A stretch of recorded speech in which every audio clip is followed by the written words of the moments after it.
राजऋषि भर्तृहरि मत्स्य विश्वविद्यालय अलवर के स्नातक द्वितीय वर्ष के द्वितीय प्रश्न पत्र के पाठ्यक्रम के विषय में उपस्थित सभी द्वितीय वर्ष के विद्यार्थियों को मेरी अग्रिम बधाई। और आप सावधानी से पाठ्यक्रम के विषय में सुने, जिससे कि हम आगामी परीक्षा की अच्छी तरह तैयारी कर सकें।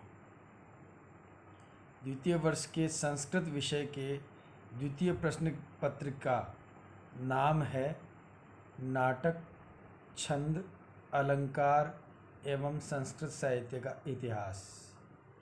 पुनः मैं बोल रहा हूँ, द्वितीय प्रश्न पत्र का संस्कृत विषय का नाम है नाटक, छंद, अलंकार एवं संस्कृत साहित्य का इतिहास। इसका पूर्णांक 100 अंकों का है तथा उत्तीर्णांक 36 अंक है तथा समय 3 घंटे हैं। इस प्रश्न पत्र में प्रश्नों की 3 श्रेणियां रहेगी, 4 श्रेणियां रहेगी। प्रथम है लघुत्तरात्मक प्रश्न, जो कि सभी प्रश्न करने अनिवार्य हैं। दूसरा व्याख्या अथवा अनुवाद। तीसरा विवेचनात्मक प्रश्न। चौथे समालोचनात्मक प्रश्न। ये 4 प्रश्नों की श्रेणियां इस द्वितीय प्रश्न पत्र में संस्कृत विषय के में रहेगी। अतः आप इन 4 प्रकार के प्रश्नों की तैयारी परीक्षा की दृष्टि से करेंगे। और अध्ययन क्रम की दृष्टि से पहली पुस्तक जो कि नाटक है अभिज्ञान शाकुंतलम, महाकवि कालिदास द्वारा रचित यह विश्व प्रसिद्ध नाटक है, जिसके आधार पर महाकवि कालिदास को भारत का शेक्सपियर इस प्रकार की उपाधि प्राप्त हुई है।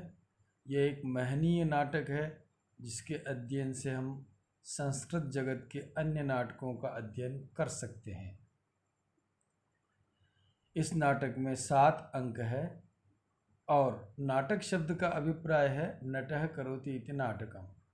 नट यानी अभिनेता या अभिनेत्री किसी चरित्र का 4 प्रकार से यदि अभिनय करते हैं तो उसे नाटक कहते हैं। तो यह संस्कृत जगत का अत्यंत महत्वपूर्ण नाटक है अभिज्ञान शाकुंतलम। यह इतना अच्छा नाटक है कि कवियों के मध्य में यह प्रसिद्धि है, जो कि श्लोक के रूप में है काव्येषु नाटकम रम्यम, यानी काव्यों में नाटक सुंदर होता है। तत्र शाकुंतलम रमम, और उसमें से भी अभिज्ञान शाकुंतलम नामक नाटक अत्यंत सुंदर है। तत्रापि च चतुर्थो अंक, वहाँ पर भी चौथा अंक सबसे महत्वपूर्ण है। और तत्र श्लोक चतुष्टयी, और उनमें से भी 4 श्लोक तो कहना ही क्या, वो सर्वोत्कृष्ट है। अतः उन श्लोकों का अध्ययन करना अपने आप में आत्मगौरव की बात है। महाकवि कालिदास ने इस नाटक में 7 अंक रचे हैं। 7 अंकों का यह नाटक है और इसके प्रश्नों के क्रम में लघुत्तरात्मक प्रश्न 5 आएंगे, जो कि प्रत्येक 2 अंकों के हैं। इस प्रकार 10 अंक लघुत्तरात्मक प्रश्नों के लिए, और निबंधात्मक और व्याख्यात्मक प्रश्न 3 आएंगे, जो कुल मिला के 35 अंकों के होंगे। इस प्रकार कुल 45 अंकों का यह अभिज्ञान शाकुंतलम नाटक आपके पाठ्यक्रम में सम्मिलित किया गया है। इसके अतिरिक्त दूसरा जो महत्वपूर्ण बिंदु है वो है छंद। छंद शब्द का अर्थ छंदांसी छादना, अर्थात जो वर्णों को अथवा अर्थों को या पदों को अपने अंदर आवृत कर लेते हैं, ढक लेते हैं, उन्हें छंद कहते हैं। व्यावहारिक रूप से जो संगीतात्मक पद्धति जो किसी विषय वस्तु को गेय रूप में प्रस्तुत करती है वो छंद कहलाती है। तो संस्कृत जगत में छंदों का विशिष्ट महत्व है। अलग अलग विधाओं में अलग अलग छंदों का प्रयोग किया जाता है। अभिज्ञान शाकुंतलम में अलग अलग अवसरों पर पृथक पृथक अवसर पर पृथक पृथक छंदों का प्रयोग किया गया है। अतः अभिज्ञान शाकुंतलम के आधार पर लक्षण व उदाहरण प्रस्तुत करने छंदों के कुल 11 छंद इसमें वर्णित किए गए हैं, जिनके नाम मैं बोलता हूँ जो कि आपके पाठ्यक्रम में सम्मिलित है। अनुष्टुप, आर्या, उपजाति, वसंत तिलका, शिखरिणी, मालिनी, शार्दूल विक्रीडितम, इंद्रवज्रा, उपेंद्रवज्रा, स्रग्धरा और मंदाक्रांता। 11 छंद जिनके लक्षण और उदाहरण अभिज्ञान शाकुंतलम के उदाहरण होने चाहिए, ये आपको याद करने हैं। परीक्षा में आपसे छंद पूछा जाएगा या फिर एक लक्षण दे करके लघुत्तरात्मक प्रश्नों में एक लक्षण देख के पूछेंगे कि इसमें कौन सा छंद है। इस प्रकार वर्सा वाइज यानी लक्षण के आधार पर छंद और छंद के आधार पर लक्षण, इस तरह से अगर आप याद करेंगे तो ये आपके लिए उपादेय रहेगा। तो ये 11 छंद है और प्रश्न 2 आएंगे। लघुत्तरात्मक प्रश्न 1 आएगा, 2 अंकों का, कुल 2 अंक हैं। और लक्षण उदाहरण आएंगे, एक प्रश्न आएगा, 8 अंक है। कुल मिलाकर के 10 अंकों के आपके छंद पाठ्यक्रम में सम्मिलित किए गए हैं। इसके अतिरिक्त अलंकार के बगैर काव्य में किसी भी प्रकार का चमत्कार नहीं होता है, इसलिए अलंकारों का अत्यंत महत्व है। अलंकार पद का अर्थ है अलंक्रियते अनेन, जिसके द्वारा काव्य को सजाया जाता है उसको अलंकार कहते हैं। जिस प्रकार नारी की शोभा आभूषणों से होती है, इसी तरह से काव्य की शोभा अलंकारों से होती है। तो ये अलंकार आपके पाठ्यक्रम में काव्य दीपिका अष्टम शिखा नामक ग्रंथ के आधार पर लक्षण और उदाहरण प्रस्तुत करने एक पुस्तक है काव्य दीपिका, जिसकी 8वीं शिखा जिसमें समस्त अलंकारों का वर्णन है आपके पाठ्यक्रम में सम्मिलित की गई है। इसमें जो निर्धारित अलंकार है उनका आपको लक्षण और उदाहरण याद करना है। एग्ज़ाम में, परीक्षा में उसी तरह से छंदों की तरह से ही, यानी एक बार लक्षण दे देंगे तो पूछेंगे उदाहरण इसका अलंकार कौन सा है, और कभी अलंकार का नाम दे देंगे तो उसका लक्षण पूछा जाएगा। इस प्रकार दोनों प्रकार से आप याद करें जिससे कि आप प्रश्नों के सही उत्तर लिख सकें। आपके कुल 14 अलंकार पाठ्यक्रम में सम्मिलित किए गए हैं। पहला है अनुप्रास, दूसरा यमक, तीसरा श्लेष, चौथा वक्रोक्ति, 5वां उपमा, छठा रूपक, 7वां उत्प्रेक्षा, 8वां अतिशयोक्ति, 9वां अप्रस्तुत प्रशंसा, 10वां विभावना, 11वां विशेषोक्ति, 12वां दृष्टांत, 13वां दीपक और अंतिम 14वां संदेह है। ये अलंकार आपके पाठ्यक्रम में सम्मिलित किए गए जिनके लक्षण और उदाहरण आपको याद करने हैं।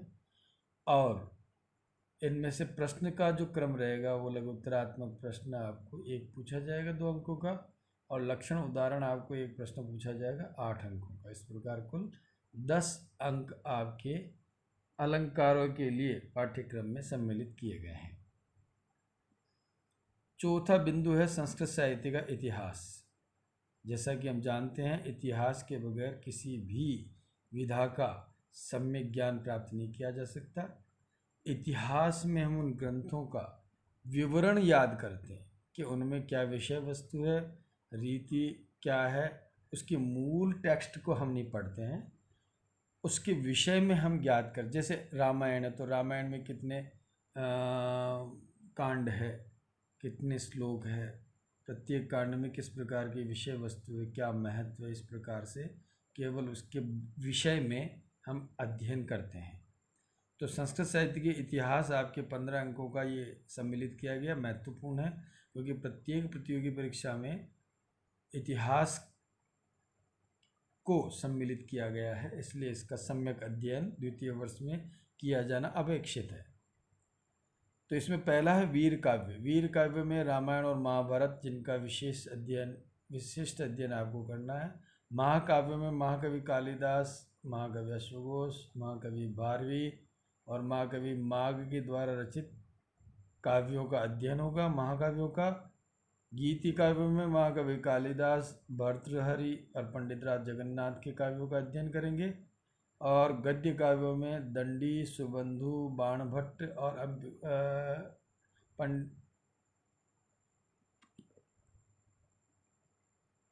अंबिकादत्त व्यास, इनके गद्य काव्यों का अध्ययन करेंगे। और पुराण में पुराण परिचय, पुराण हमारे यहाँ बहुत महत्वपूर्ण है। 18 पुराण है। महाकवि आदि कवि वाल्मीकि की तरह महर्षि वेदव्यास द्वारा रचित है।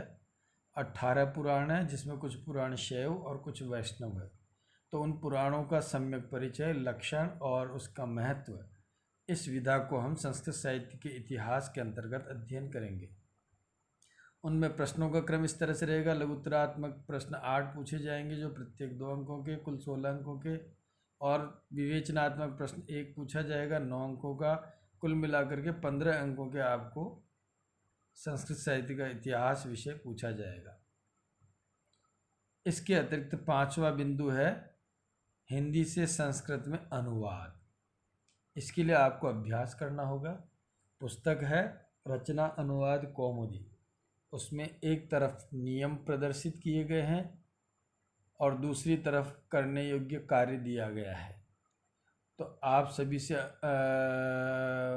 अनुरोध है कि आप ये पुस्तक खरीद लें और इसमें जो एक तरफ अभ्यास के नियमों को याद करें, दूसरी तरफ उदाहरण वाक्य कुछ तो दे रखे हैं, उसके बाद गृह कार्य के रूप में कुछ वाक्य दिए गए हैं जो आपको अनुदित करने हैं। तो उसका निरंतर अभ्यास करने से आपको छोटे छोटे वाक्यों का हिंदी से संस्कृत में अनुवाद करना आ जाएगा। वैसे जो है ई कंटेंट्स ई क्लास में मैं आपको अनुवाद करना सिखाऊंगा, लेकिन पहले आप पुस्तक अगर ले लेंगे तो उनके नियम और वो प्रक्रिया से अवगत हो जाएंगे। अब आपके लिए गृह कार्य, यानी विद्यार्थियों के लिए गृह कार्य जो आज मैंने बोला है, जो कहा है, उसमें कुछ प्रश्न बनते हैं जो आप घर पे कर सकते हैं और मुझे भेज सकते हैं। पहला प्रश्न है, नाटक किसे कहते हैं। दूसरा है, अभिज्ञान शाकुंतल में कितने अंक हैं। तीसरा, छंद की परिभाषा लिखिए। और चौथा प्रश्न है, अलंकार की परिभाषा लिखिए। आशा है कि आप इस ई वक्तव्य से लाभान्वित हुए होंगे और आपके मन में जो भी जिज्ञासात्मक प्रश्न है वो निसंदेह आप मुझसे शेयर करेंगे और अगली क्लास में पूछेंगे, जिससे कि हम आगे की गतिविधि सुचारू रूप से चला सकें। धन्यवाद।